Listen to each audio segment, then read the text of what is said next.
Hi everyone. So ನಾವು ನಮ್ಮ friend ಆದಂಥ ಮಹೇಶ್ ಅವ್ರದ್ದು ಒಂದು ಬಾಡಿ ಬಿಲ್ಡಿಂಗ್ ಕಾಂಪಿಟೇಷನ್ ಇದೆ. ಸೊ ಆ ಒಂದು ಕಾಂಪಿಟೇಷನ್ ನೋಡೋದಕ್ಕೆ ಹೋಗ್ತಾ ಇದ್ದೀವಿ ನಮ್ಮ ಫುಲ್ ಗ್ಯಾಂಗು. ಸೊ ಇವರು ನಮ್ಮ ಬ್ರೋ ಜೇಮ್ಸ್ ಬ್ರೋ, ಇವರು ನಮ್ಮ ಒನ್ ಆ್ಯಂಡ್ ಓನ್ಲಿ ಬಿಚ್ಚಿ ಬ್ರೋ. ಸೊ ಮುಂದೆಗಡೆ ಏನಾದ್ರು ಒಂದು ನಿಮಿಷ ತೋರಿಸ್ತೀವಿ. ಸರ್ ಹಾಯ್ ಮಾಡಿರಿ. ಸೊ ಅವರೆಲ್ಲ ನೇಮ್ ವೀಡಿಯೋದಲ್ಲಿ ಕಂಪ್ಲೀಟಾಗಿ ಹೇಳ್ತೀವಿ. ಸೊ ಆಲ್ಮೋಸ್ಟ್ ಈಗ ಈ ಒಂದು ಕಾಂಪಿಟೇಷನ್ ನೋಡೋದಕ್ಕೆ ಮನೆಯಿಂದ ಹೊರಟಿದ್ದೀವಿ. ಈಗ ಮೆಟ್ರೋ ಸ್ಟೇಷನ್ ರೀಚ್ ಆಗಿದ್ದೀವಿ. ಸೊ ಈಗ ಟಿಕೆಟ್ ತೊಗೊಂಡು ಇಲ್ಲಿಂದ ಹೋಗಬೇಕಾಗಿದೆ ಆ ಒಂದು ಲೊಕೇಶನ್ಗೆ. ಡೈರೆಕ್ಟ್ ಮೆಟ್ರೋ ಇದೆ ಜ್ಞಾನ ಭಾರತಿಗೆ ತೊಗೊಳೋದಕ್ಕೆ.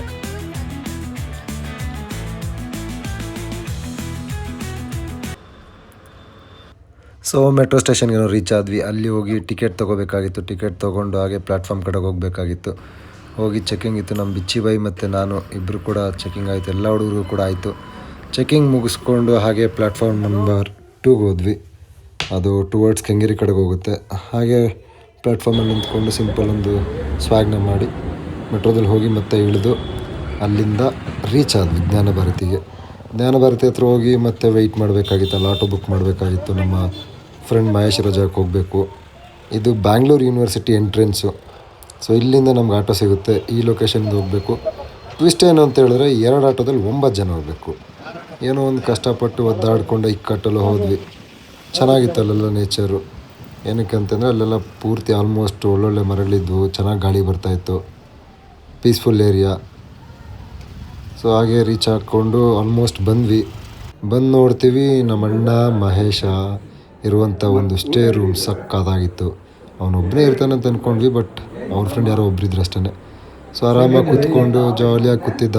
ಕಾಂಪಿಟೇಷನ್ ದಿನ ಬೇರೆಯವರೆಲ್ಲ ಟೆನ್ಷನಲ್ಲಿ ಇರ್ತಾರೆ, ಬಟ್ ನಮ್ಮ ಮಹೇಶ್ ಆರಾಮಾಗಿ ಕೂತ್ಕೊಂಡು ಊಟ ತಗೋಣ ಅಂತೇಳಿ ಗಾಡಿ ಎತ್ಕೊಂಡು ಹಾಗೆ ಹೋದ್ವಿ. ಬಂದಿರೋದು ಒಂದು ಫೇಮಸ್ ಪಲಾವ್ ಪ್ಲೇಸ್ಗೆ, ಗುಂಡು ಪಲಾವ್ ಅಂತೇಳಿ. ಸೊ ಹಲವಾರು ಕಡೆ ಇದು ಬ್ರಾಂಚಸ್ ಕೂಡ ಇದ್ದಾವೆ.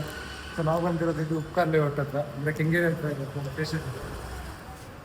ಸೊ ಗುಂಡು ಪಲಾವ್ ಹೋಟ್ಲಲ್ಲಿ ನಾವು ಕೇಳಿತ್ತು ಐಟಮ್ ಇಲ್ಲ, ಅದಕ್ಕೆ ಅಲ್ಲಿ ಬೇಡ ಅಂತೇಳಿ ಬೈಕ್ ಸ್ಟಾರ್ಟ್ ಮಾಡ್ಕೊಂಡು ಬೇರೆ ಕಡೆಗೆ ಹೋಗೋಣ ಅಂತಂದ್ರೆ ಅಷ್ಟು ಒಳಗಡೆ ಒಂದು ಟ್ವಿಸ್ಟ್ ಬಂತು. ಹಳೆ ಗಾಡಿ ಕಿಕ್ಕರ್ ಹೊಡೆದು ಸಾಕಾಗೋಗಿತ್ತು. ಮತ್ತು ನಾನು ಕೀರ್ತಿ ಇಬ್ಬರು ಕೂಡ ಟ್ರೈ ಮಾಡಿದ್ವಿ. ಕೊನೆಗೂ ಕೂಡ ಸಕ್ಸಸ್ ಆಯಿತು. ಗಾಡಿ ಸ್ಟಾರ್ಟ್ ಆಗೇ ಬಿಡ್ತು. ಸೊ ಅಲ್ಲಿಂದ ಎತ್ಕೊಂಡು ಮತ್ತು ಸುಖ ಅಂತ ಹೇಳಿ ಒಂದು ಒಳ್ಳೆ ಪಬ್ ಇತ್ತು, ನೋಡೋದಕ್ಕೆ ಸಕ್ಕತ್ತಾಗಿತ್ತು. ಸೊ ಅದನ್ನು ಅಲ್ಲಿ ಹೋಗೋಕ್ಕಾಗಿಲ್ಲ. ಮುಂದೆಗಡೆ ಮತ್ತೊಂದು ರೈತರ ಮನೆ ಬಾಡೂಟ ಅಂತ ಇದೆ, ಅಲ್ಲಿಗೆ ಹೋದ್ವಿ. ಗುಂಡು ಪಲಾವ್ ಸಿಗಲಿಲ್ಲ. ಸೊ ನಾವು ಬಂದಿದ್ದೀವಿ ಈಗ ರೈತರ ಮನೆ ಬಾಡೂಟ ಅಂತ ಹೇಳಿ. ನೋಡ್ಬೋದು ಹೋಟ್ ಲೊಕೇಶನ್ಸ್ ಯಾವ ಥರ ಇದೆ ಅಂತೇಳಿ. ಅವೆಲ್ಲ ತೋರಿಸ್ತೈತೆ ಅಲ್ಲಿ.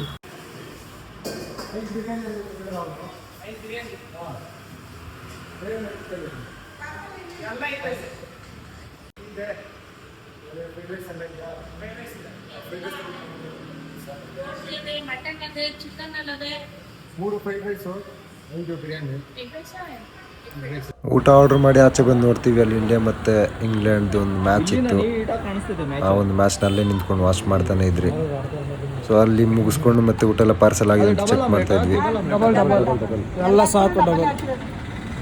ನಿಮ್ಮ ಹೋಟ್ಲ್ ಇದು ಫೇಮಸ್ ಆಮ್ಲೆಟು? ಎಲ್ಲ ಫೇಮಸ್. ನಮ್ಮ ಹೋಟ್ಲಲ್ಲಿ ಯಾವುದು ಕಳಪೆ ಅಂತದಿಲ್ಲ. ನಾವು ಅಲ್ಲೇ ಫ್ರೆಶ್ ಆಗಿ ಮಾಡಿ ಫ್ರೆಶ್ ಆಗಿ ಕೊಡ್ತೀವಿ. ಎಷ್ಟು ವರ್ಷ ಆಯ್ತು ಅಕ್ಕ ಓಪನ್ ಮಾಡಿ ಹೋಟೆಲ್? ನಾವು 1.25 ವರ್ಷ ಆಯಿತು. ನಾವೆಲ್ಲ ಮನೆ ಅಡುಗೆ ಥರನೇ. ನಮ್ದು ಬಂದು ದೊಡ್ಡದ ಮರ, ಓನರ್ ಬಂದು ಕುಣಿಗಲ್ಲು ಪುತ್ರಿ. ಇದು ಮನ್ಸಿಂದ್ರ ಡ್ಯಾಮ್. ನಮ್ದಿಲ್ಲೇ ಸಿಗ್ತದೆ, ಕಬಾಬ್ ಸಿಗ್ತದೆ, ಬಿರಿಯಾನಿ ಸಿಗ್ತದೆ, ಮುದ್ದೆ ಸಿಗ್ತದೆ, ಕಾರ್ soup, plain soup, chicken fry, ಬೋಟಿ, ತಲೆ ಮಟನ್ನು, ಬ್ರೈನು ಎಲ್ಲ ಸಿಗುತ್ತೆ. ಮನೆ ಊಟ ಥರನೇ ಮಾಡ್ತೀವಿ ನಾವು ಇಲ್ಲಿ. ಬಾಡೂಟ ಏನು ಹೆಸರಿಟ್ಟಿದ್ರೆ ಅವ್ರಿಗೆ ತಕ್ಕಂತೆ ಎಲ್ಲ ಐಟಮು ಮಾಡ್ತೀರಾ? ರೈತರು ಮಾಡ್ದಂಗೆ ಮಾಡ್ತೀವಿ.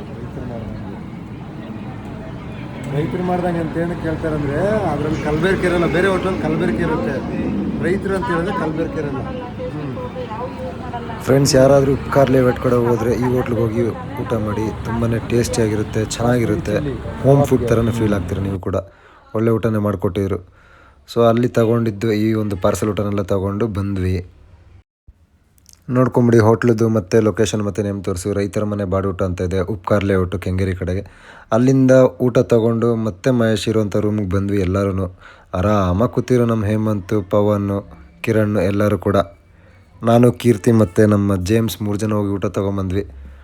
ಒಳಗಡೆ ಆರಾಮಾಗಿ ನಮ್ಮ ಬಿಚ್ಚಿ ಬೈ ಮತ್ತು ನಮ್ಮ ಮಹೇಶ್ ಆರಾಮಾಗಿ ಕುತ್ಕೊಂಡೇ ಟೈಮ್ ಪಾಸ್ ಮಾಡ್ತಾಯಿದ್ರು. ಒಳ್ಳೆ ಬಿರಿಯಾನಿ ಎಗ್ ರೈಸ್ ಎಲ್ಲ ತೊಗೊಂಡ್ಬಂದಿದ್ವಿ, ಕುತ್ಕೊಂಡು ಆರಾಮಾಗಿ ಊಟ ಮಾಡಿದ್ವಿ. ನೋಡ್ಬೋದು ಏನು ಸಖತ್ತಾಗಿದೆ ಆ ಒಂದು ರೈತರ ಮನೆ ಬಾಡೂಟ ಫುಡ್ಡು. ಅದು ಮುಗಿಸ್ಕೊಂಡು ಊಟ ಎಲ್ಲ ತಿಂದಾದ್ಮೇಲೆ ಮತ್ತೆ ಬಂದ್ವಿ ನಿಶಾನ್ಸ್ ಫಿಟ್ ಲ್ಯಾಬ್ ಅಂತೇಳಿ, ಮಹೇಶ್ ಅವರು ವರ್ಕೌಟ್ ಮಾಡುವಂಥ ಒಂದು ಜಿಮ್ಮು. ನಿಶಾಂತ್ ಸರ್ ಅವರ ಜಿಮ್ ಇದು. ಇಲ್ಲಿಗೆ ತುಂಬ ಜನ ಬರ್ತಾರೆ, ಅಥ್ಲೀಟ್ಸು, ನಮ್ಮ ಫಿಲಮ್ ಸ್ಟಾರ್ಸು, ಸೆಲೆಬ್ರಿಟೀಸ್ ಎಲ್ಲ ಬರ್ತಾರೆ ಇಲ್ಲಿಗೆ. ಇಲ್ಲಿ ಬಂದು ಟ್ರೈನ್ ಅಪ್ ತಗೋತಾರೆ. ಸೊ ಈವನ್ ನಮ್ಮ ಒಳ್ಳೊಳ್ಳೆ ಅಥ್ಲೀಟ್ಸು, ಟೈಟ್ಲ್ ಹೊಡೆದಿರುವಂಥ ನಮ್ಮ ಬ್ರದರ್ಸ್ ಎಲ್ಲರೂ ಕೂಡ ಇಲ್ಲೇ ವರ್ಕೌಟ್ ಮಾಡ್ತಾರೆ. ಸೂರ್ಯ ಅವರು ಕೂಡ ಇಲ್ಲೇ ಇರ್ತಾಯಿದ್ರು, ಆ ವಿಡಿಯೋದಲ್ಲಿ ಕಾಣಿಸ್ತಾರೆ ನೋಡಿ ಸೂರ್ಯ ಅವರನ್ನು. ಸೊ ಹಾಗೆ ಒಂದು ವಾಕ್ ಮಾಡ್ಕೊಂಡು ಮತ್ತೆ ಕೆಳಗಡೆ ಬರಬೇಕಾಗಿತ್ತು. ಕಾಂಪಿಟೇಷನ್ಗೆ ಆಲ್ಮೋಸ್ಟ್ ಟೈಮ್ ಆಗೋಗ್ಬಿಟ್ಟಿತ್ತು.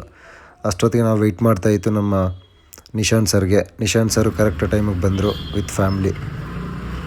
ಸೊ ಎಲ್ಲರನ್ನೂ ಮಾತಾಡಿಸ್ಕೊಂಡು ಆ ಒಂದು ಲೊಕೇಶನಿಂದ ರೀಚ್ ಆದ್ವಿ. ವಿಜಯನಗರ ಹತ್ತಿರುವಂಥ ಒಂದು BGS ಸ್ಟೇಡಿಯಮಲ್ಲೇ ಇದ್ದಿತ್ತು ಈ ಒಂದು ಕಾಂಪಿಟೇಷನು. ಅಲ್ಲಿಗೆ ರೀಚ್ ಆದಮೇಲೆ ಪ್ರಿಪೇರ್ ಆಗಬೇಕಾಗಿತ್ತು ನಮ್ಮ ಮಹೇಶು. ಸೊ ಎಲ್ಲರೂ ಕೂಡ ಮಹೇಶನ್ನು ಕರ್ಕೊಂಡು ಸಕ್ಕತ್ತಾಗಿತ್ತು ಆ ಒಂದು ಎಂಟ್ರಿ. ಮಹೇಶನ್ನು ಕರ್ಕೊಂಬರ್ಬೇಕಾದ್ರೆ ಈವನ್ ನಿಶಾಂತ್ ಸರ್ ಅವ್ರ ಫ್ಯಾಮ್ಲಿಯವರು ಕೂಡ ಬಂದಿದ್ದರು. ಸೊ ಎಲ್ಲ ಬಂದು ಇನ್ನೇನು ರೆಡಿ ಆಗಬೇಕು ಪ್ರಾಕ್ಟೀಸ್ ಮಾಡೋದಕ್ಕೆ ಅಂತ ಹೇಳಿ ಪ್ಲ್ಯಾನ್ ಮಾಡ್ತಾಯಿದ್ವಿ ಅಷ್ಟೊತ್ತಿಗೆ. ಸೊ ಆಲ್ರೆಡಿ ಈವೆಂಟ್ ಕೂಡ ಸ್ಟಾರ್ಟ್ ಆಗಿಬಿಟ್ಟಿತ್ತು.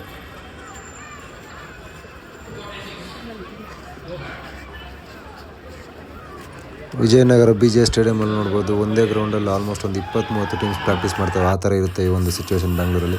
ಸೊ ಅಲ್ಲಿಂದ ಒಳಗಡೆ ಬಂದ್ವಿ. ಆಲ್ರೆಡಿ ಪಾರ್ಟಿಸಿಪೇಟ್ ಮಾಡ್ತಾನೆ ಇದ್ದರು ಅಥ್ಲೀಟ್ಸು. ನಮ್ಮ ಮಹೇಶ್ ಕೂಡ ಒಂದು ಸೈಡಲ್ಲಿ ನಿಂತ್ಕೊಂಡು ನೋಡ್ತಾ ಇದ್ದ. ಅವನಿನ್ನೂ ಪೇಂಟಿಂಗ್ ಮಾಡಬೇಕಾಗಿತ್ತು. ಪೇಂಟಿಂಗ್ ಅಂತ ಹೇಳಿದ್ರೆ ಆ ಒಂದು ಸ್ಪ್ರೇ ಹೊಡಿತಾರೆ ಬಾಡಿಗೆ, ಅದನ್ನು ಫಿಲ್ ಮಾಡ್ಕೋಬೇಕಾಗಿತ್ತು. ಅದಾದಮೇಲೆ ಸ್ವಲ್ಪ ಸ್ಟ್ರೆಚಸ್ ಅದೆಲ್ಲ ಮಾಡಬೇಕಾಗಿತ್ತು. ನಿಂತ್ಕೊಂಡು ನೋಡ್ತಾನೆ ಇದ್ದ. ಅವನ ಕ್ಯಾಟಗರಿದು ಕಾಂಪಿಟೇಷನ್ ಇನ್ನೂ ಕೂಡ ಬಂದಿರಲಿಲ್ಲ. ಸೊ ಅದಾದಮೇಲೆ ಟೈಮ್ ಆಗೋಗಿತ್ತು. ಈಗ ಸ್ಟಾರ್ಟ್ ಆಗುತ್ತೆ ಒಂದು ಕಾಂಪಿಟೇಷನ್ದು ಪ್ರೆಪ್ಪು.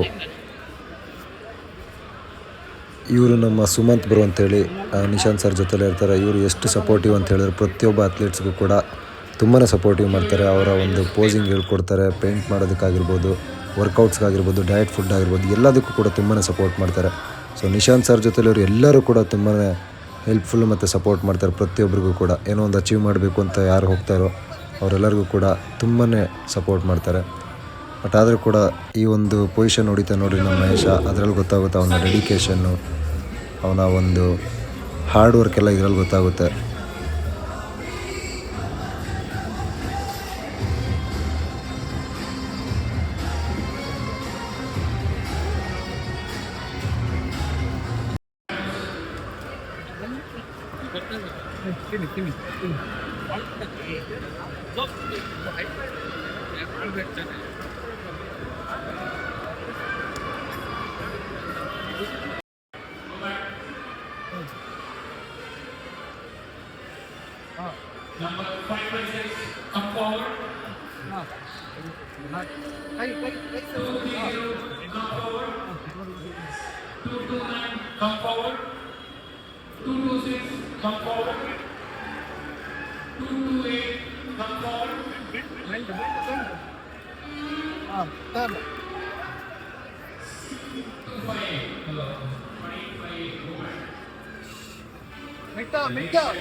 ನಮ್ಮ ಮಹೇಶ್ ಒಂದೊಂದು ಪೋಸಿಂಗ್ ಮಾಡ್ತಾ ಇರಬೇಕಾದ್ರೂ ಕೂಡ ಆ ಒಂದು ಮಸಲ್ಸು ಎಷ್ಟು ಸೂಪರಾಗಿ ಕಾಣಿಸುತ್ತೆ ಅಂತ ಹೇಳಿದ್ರೆ ಬೇರೆಯವರು ಕೂಡ ರಿಗ್ರೆಟ್ ಆಗಬೇಕು.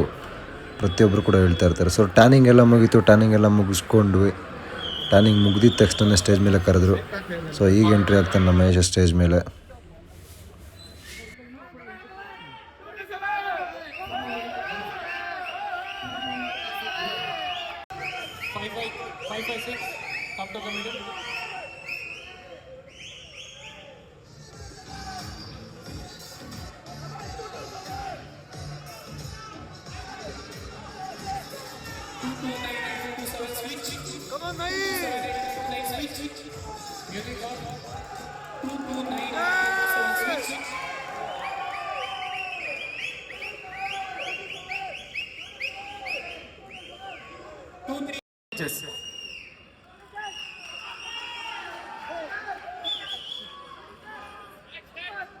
ದಯವಿಟ್ಟು ಎಂಟ್ರೆನ್ಸ್ ಒಳಗಡೆ ಯಾರ್ಯಾರು ಬಂದಿದ್ದೀರಾ ದಯವಿಟ್ಟು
ಈ ಒಂದು 5 ಜನ ಅಥ್ಲೀಟ್ಸ್ನಲ್ಲಿ ಟಾಪ್ 2ನ ತೊಗೊಂಡ್ರು. ಟಾಪ್ 2 ಅಲ್ಲಿ ನಮ್ಮ ಮಹೇಶ್ ಮತ್ತು ಇನ್ನೊಬ್ಬರು ಬಂದಿದ್ದರು.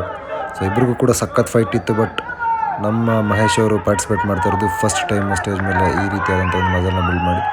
So hard luck. Second place ಬಂದರು, ರನ್ನರ್ ಅಪ್ ಬಂದರು.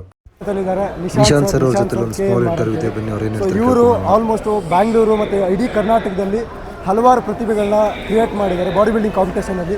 ಸೊ ಹೇಳಬೇಕು ಅಂತ ಹೇಳಿದ್ರೆ ಫ್ಯೂಚರ್ ಇಟ್ಕೊಂಡು ಬರ್ತಾರೆ ಬಾಡಿ ಬಿಲ್ಡಿಂಗ್ ಕಾಂಪಿಟೇಷನಲ್ಲಿ. Sir welcome sir. So body building competition ಅಂತ ಹೇಳಿದ್ರೆ ಕೆಲವೊಂದು ಯೂತ್ಸ್ಗೆ ಸೊ ಬೇರೆ ಅಂದರೆ ನೆಗೆಟಿವ್ ಮೈಂಡ್ ಇರುತ್ತೆ, ಇದೆಲ್ಲ ಪ್ರೋಟೀನ್ ಯೂಸ್ ಮಾಡ್ತಾರೆ ಮತ್ತು ಆಗಲ್ಲ ಅಂತೆಲ್ಲ ಬಿಟ್ಕೊಡೋದೇ ಸ್ಟೇಜಲ್ಲಿ ಇರ್ತಾರೆ. ಸೊ ಈ ಸ್ಟೇಜ್ ಅಚೀವ್ ಮಾಡಬೇಕಂತ ಹೇಳಿದ್ರೆ ಏನು ಮೇನ್ ಇಂಪಾರ್ಟೆನ್ಸ್ ಬೇಕಾಗುತ್ತೆ, ಒಂದು ಒಳ್ಳೆ ಅಥ್ಲೀಟ್ಗೆ ಏನು ಬೇಕಾಗುತ್ತೆ? ನಮ್ಮದು ಮೇಯ್ನ್ ಆಗಿ ಪ್ರೋಟೀನ್ ಇದ್ರೇ ಬಾಡಿ ಆಗೋದು ಸುಳ್ಳು. ಓಕೆ. ಪ್ರೋಟೀನ್ ಅಂದರೆ ವೇ ಪ್ರೋಟೀನ್ ಮಾತ್ರ ಅಲ್ಲ, ಪ್ರೋಟೀನ್ ಚಿಕನ್, ಎಗ್, ಮೀನಲ್ಲಿ ಯಾವುದ್ರಲ್ಲಿ ಸಹ ಸಿಗುತ್ತೆ. ವೇ ಪ್ರೋಟೀನ್ ಹಾಕದೆ ನಾನು ಸಹ ಬಾಡಿ ಬಿಲ್ಡಿಂಗ್ ಮಾಡಿದ್ದೆ. ನಮ್ಮ ಆ್ಯಥ್ಲೀಟ್ ಅವರಿಗೆ ಸಹ ನಾವು ಬಲ್ಕಿಂಗ್ ಸೀಸನಲ್ಲಿ ವೇ ಪ್ರೋಟೀನ್ ಕಡಿಮೆ ಮಾಡಿಸ್ತೇವೆ. ಐ ಮೀನ್ ಕೊಡಲ್ಲ, ಯಾಕೆಂದರೆ ಜಾಸ್ತಿ ಜನರ ಹತ್ರ ಬಜೆಟ್ ಇರಲ್ಲ. ಕಟ್ಟಿಂಗ್ ಟೈಮಲ್ಲಿ ವೇ ಪ್ರೋಟೀನ್ ಯೂಸ್ ಮಾಡ್ತೇವೆ. ಮತ್ತು ನೀವು body building expensive sport. So ಇದರಲ್ಲಿ ನೀವು ಖರ್ಚು ಮಾಡಲಿಕ್ಕೆ ಆಗೋದಾದರೆ ಮಾತ್ರ ಬರಬೇಕು. ಯಾಕಂತ ಹೇಳ್ತೇನೆ, ನೀವು ಎಲ್ಲ ದುಡ್ದದ್ದು ಇದಕ್ಕೆ ಹಾಕಿದ್ರು ನಿಮಗೆ 10% ರಿಟರ್ನ್ಸ ಬರೋದಿಲ್ಲ. ಸೊ ಇದಕ್ಕೆ ವರ್ಷಾನುಗಟ್ಟಲೆ ಮಾಡಿ ಮಾಡಿ ಮಾಡಿ ಮಾಡಿ ಲಾಸ್ಟಿಗೆ ನಿಮಗೆ 100 ರೂಪಾಯಿ ಖರ್ಚು ಮಾಡಿದರೆ 1 ರೂಪಾಯಿ ಅಷ್ಟು ರಿವಾರ್ಡ್ ಸಿಗುತ್ತೆ. ಆದರೆ ಇದನ್ನು ಯಾಕೆ ಮಾಡೋದಂದರೆ ನಮಗೆ ಹೆಸರಾಗುತ್ತೆ. ಆ ಹೆಸರಿಂದ ನಿಮಗೆ ಬೇರೆ ಕ್ಲೈಂಟ್ಸ್ ಬರ್ತಾರೆ ಅಥವಾ ನಿಮಗೆ ಒಳ್ಳೆ ಕಡೆ ಜಾಬ್ ಆಗುತ್ತೆ. ಸೊ ಬಾಡಿ ಬಿಲ್ಡಿಂಗಿಂದ ನಮಗೆ ತುಂಬ ಇದು ಬರುತ್ತೆ ಅದು ಬರುತ್ತೆ ಅಂತ ಎಕ್ಸ್ಪೆಕ್ಟೇಷನಲ್ಲಿ ಬರಬೇಡಿ. ನೀವು ಏನಾದರೂ ಸಾಧನೆ ಮಾಡಬೇಕಂತ ಬನ್ನಿ. ಈಗ ಯಾವುದೇ ಸ್ಪೋರ್ಟ್ಸಲ್ಲಿ ಸಹ ಹಣ ಇಲ್ಲ. ಈವನ್ ಇಂಡಿಯಾದ ಫುಟ್ಬಾಲಲ್ಲಿ ಸಹ ಹಣ ಇಲ್ಲ. ಹೌದು ಸರ್. ಕ್ರಿಕೆಟ್ ಬಿಟ್ಟರೆ. ಸೊ ಅದರಲ್ಲಿ ನನಗೆ ರಿಟರ್ನ್ ಸಿಗುತ್ತಂತ ಯಾರೂ ಹೋಗ್ತಾ ಇಲ್ಲ. ಅದರಲ್ಲಿ ನಾನು ಇಂಡಿಯಾಗೆ ಆಡಬೇಕು, ನಾನು ಇಂಟರ್ನ್ಯಾಷನಲ್ ಆಡಬೇಕು, ಅದಕ್ಕೆ ಹೋಗ್ತಿದ್ದಾರೆ. ಸೊ ಬಾಡಿ ಬಿಲ್ಡಿಂಗಿಗೆ ನನ್ನ ಹಣ ಮಾಡ್ತೇನೆ ಅಂತ ಬರುವವರಿದ್ದರೆ ಫಸ್ಟಿಗೆ ಎಕ್ಸಿಟ್ ತಗೊಳ್ಳಿ. ಹೆಸರು ಮಾಡ್ತೇನೆ ಅಂತ ಬರುವವರು ಬನ್ನಿ ಅಂತ. ಸೊ ಒಂದು ಲಾಸ್ಟ್ ಅಡ್ವೈಸ್ ಹೇಳಬೇಕು ಅಂದರೆ ಯೂತ್ಗೆ ಏನು ಹೇಳ್ತಾರೆ ಸರ್? Last advice. ತುಂಬ ಜನ ಹೇಳ್ತಾರೆ ಬಾಡಿ ಬಿಲ್ಡಿಂಗಲ್ಲಿ ಫ್ಯೂಚರ್ ಇಲ್ಲ ಅಂತ. ಕೇಳಿರ್ಬೋದು, ಬಾಡಿ ಬಿಲ್ಡಿಂಗ್ ತುಂಬ ಖರ್ಚು, ಎಕ್ಸ್ಪೆನ್ಸಿವ್. ನಾನು ಬೆಂಗಳೂರಿಗೆ ಬರುವಾಗ 500 ರೂಪಾಯಿ ಇಟ್ಕೊಂಡು ಬಂದದ್ದು. ಅದು ಸಹ ನನ್ನ ವೈಫ್ ಕೊಟ್ಟರು. ಅದರಿಂದ ಅದಾದಮೇಲೆ ಈಗ ನಂದು 3 ಜಿಮ್ ಆಗ್ತಾ ಇದೆ ಒಟ್ಟಿಗೆ. ಎಲ್ಲ ಯಾವುದು ಅಡ್ಡ ಸಾಧಿ ಹಿಡೀಲಿಲ್ಲ, ಖಾಲಿ ಬಾಡಿ ಬಿಲ್ಡಿಂಗನ್ನು ನಂಬ್ಕೊಂಡು ನಾನು ಮಾಡಿದ್ದೇನೆ. ಸೊ ಇಲ್ಲಿ ಇದ್ದೇನೆ ಇವತ್ತು. ಸೊ ಬಾಡಿ ಬಿಲ್ಡಿಂಗ್ ಅಲ್ಲ, ನೀವು ಯಾವುದೇ ಕೆಲಸ ಮಾಡೋದಾದರೆ ಅದರ ಮೇಲೆ ಇಷ್ಟಪಟ್ಟು ಕಷ್ಟಪಟ್ಟು ಮಾಡಬೇಕು. ಬಾಡಿ ಬಿಲ್ಡಿಂಗ್ ಮಾಡುವಾಗ ನಿಮ್ಮ ಮುಂದೆ ಯಾರು ಇರಬಾರ್ದು, ಆ ಥರ ಬಾಡಿ ಬಿಲ್ಡಿಂಗ್ ಮಾಡಬೇಕು. Thank you so so much. Nishant sir ಹೇಳ್ದಂಗೆ ಪ್ರತಿಯೊಂದು ಮಾತಲ್ಲೂ ಕೂಡ ಸಖತ್ ವ್ಯಾಲ್ಯೂ ಇತ್ತು. ಅಷ್ಟು ಎಕ್ಸ್ಪೀರಿಯೆನ್ಸ್ ಮತ್ತು ಅಷ್ಟು ಹಾರ್ಡ್ ಟ್ರೂತ್ನ ಹೇಳಿದ್ರು. ಸೊ ಅದಾದ ನಂತರ ನಮ್ಮ ಫ್ರೆಂಡ್ಸ್ ಎಲ್ಲರೂ ಕೂಡ ಮಹೇಶ್ ಜೊತೆಲಿ ಹಾಗೆ ಒಂದು ಪೋಸಿಂಗ್ ಕೊಟ್ವಿ. ಎಲ್ಲರೂ ಒಂದು ಗ್ರೂಪ್ ಫೋಟೋ, ಇಂಡಿವಿಜುವಲ್ ಫೋಟೋಸ್ ಎಲ್ಲ ತಗೊಂಡಾದ್ಮೇಲೆ ನೋಡ್ಬೋದು ಸಲಗ ಒಂದು ಮೆಡಲ್ ಯಾವ ಥರ ಇತ್ತು ಅಂತೇಳಿ. ಗ್ರೂಪ್ ಫೋಟೋ ಎಲ್ಲ ತೊಗೊಂಡ್ವಿ. ನಾನು ಕೂಡ ಒಂದು ನಿಶಾಂತ್ ಸರ್ ಅವರ ಫ್ಯಾಮಿಲಿ ಜೊತೆ ಒಂದು ಫೋಟೋ ತೊಗೊಂಡು ಮತ್ತೆ ಮೆಟ್ರೋ ಸ್ಟೇಷನ್ಗೆ ಬಂದು ಟಿಕೆಟ್ ಎಲ್ಲ ತೊಗೊಂಡು ಮೆಟ್ರೋ ಸ್ಟೇಷನ್ ಪ್ಲ್ಯಾಟ್ಫಾರ್ಮ್ಗೆ ಹೋಗಿ ಮೆಟ್ರೋದಲ್ಲಿ ಬಂದ್ವಿ. ತುಂಬ ಟಯರ್ಡ್ ಆಗಿಬಿಟ್ಟಿದ್ವಿ ಆಲ್ಮೋಸ್ಟ್ ಬಾಯ್ಸು. ಫುಲ್ ಡೇ ಈ ಒಂದು ಟ್ರಾವೆಲ್ ಮಾಡಿಕೊಂಡು ಅದಾದ ನಂತರ ಮೆಟ್ರೋ ಸ್ಟೇಷನಿಂದ ರಿಟರ್ನ್ ಬಂದು ಗಾಡಿ ತೊಗೊಂಡು ಮನೆಗೆ ರಿಟರ್ನ್ ಬರ್ತಾ ಇದ್ವಿ. ಸೊ ಬಂದು ಅಲ್ಲೊಂದು ಕಾಫಿ ಟೀ ಎಲ್ಲ ಕುಡ್ಕೊಂಡ್ವಿ. ಬಟ್ ಅಷ್ಟೊತ್ತಿಗೆ ಫೋನ್ ಸ್ವಿಚ್ ಆಫ್ ಆಗೋಗಿತ್ತು ಅದು. So thank you so much Mahesh and all the best for the next competition. Thank you for watching my first vlog boys.